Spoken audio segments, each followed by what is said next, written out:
महाराज जी के आज के विशेषांक में रक्षा सूत्र परिवार के सभी सदस्यों का हार्दिक स्वागत है।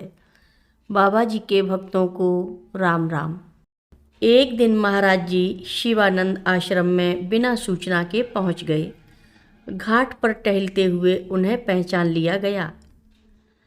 उन्हें एक कमरा दिया गया और आश्रमवासी उनके दर्शन के लिए उमड़ पड़े। महाराज जी ने स्वामी जी को बुलाया।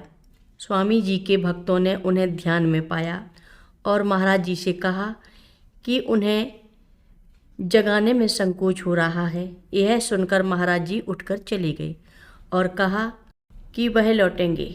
जब स्वामी जी को पता चला कि महाराज जी उनसे मिलने आए थे तो वह परेशान हो गए। शांत होने के बाद उन्होंने अपने हाथों से महाराज जी के लिए एक कमरा साफ किया और तैयार किया।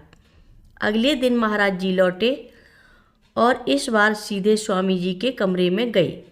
स्वामी जी ने अपने हाथों से महाराज जी के लिए दूध और रोटियां तैयार की थीं।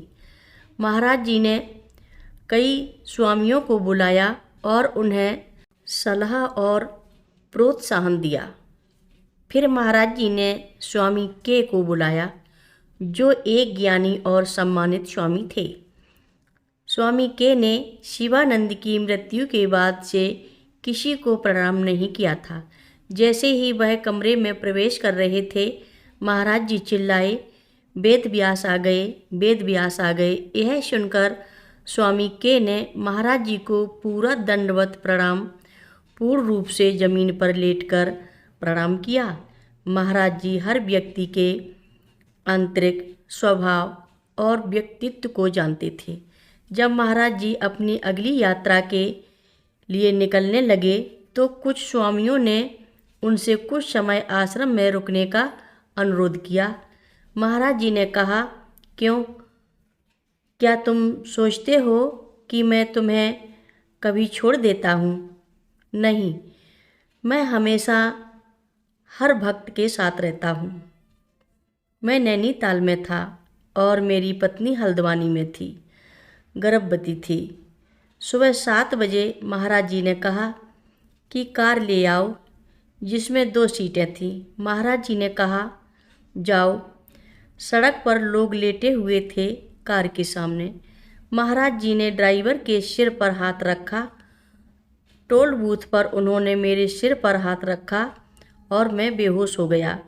जब मुझे होश आया तो हम हल्द्वानी में मेरे घर पहुंच चुके थे। महाराज जी ने कहा, तुम्हारा घर आ गया है। वह घर के अंदर गए और एक खाट पर सो गए।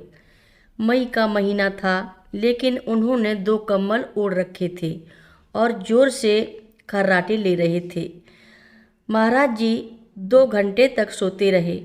इसमें हमें घर के लिए भोजन की व्यवस्था करने का समय दिया। अक्सर घर में भोजन नहीं होता था क्योंकि मैं महाराज जी के साथ रहता था। लोग झुंड में आए, सभी अलग अलग चीज़ें ले आए जो भी आवश्यक थी। फिर महाराज जी जागे और कहा, मैं स्नान करूँगा और फिर दावत होगी। मैंने अपनी पत्नी से खाना पकाने के लिए कहा। 3-4 साधु घर आए। महाराज जी ने कहा कि वह रसोई में भोजन करेंगे जहाँ दावत की तैयारी हो रही थी। वह वहीं बैठ गए जहाँ मेरे पिता हमेशा बैठते थे और कहा कि मैं तुम्हारा पिता हूँ, अब दावत शुरू होगी। महाराज जी हर रोज़ महाराज जी की कथाएं सुनने के लिए सभी भक्तों का धन्यवाद। सभी भक्त रक्षा सूत्र चैनल को सब्सक्राइब करें, शेयर करें, लाइक करें, घंटी बजाना ना भूलें। कमेंट बॉक्स में लिख भेजें, जय नीव करोरी बाबा जी महाराज। सभी भक्त मिलकर बोलो, नीव करोरी बाबा जी महाराज की जय जय बोलो। सिद्धि माता की जय जय बोलो। जय श्री राम बोलो।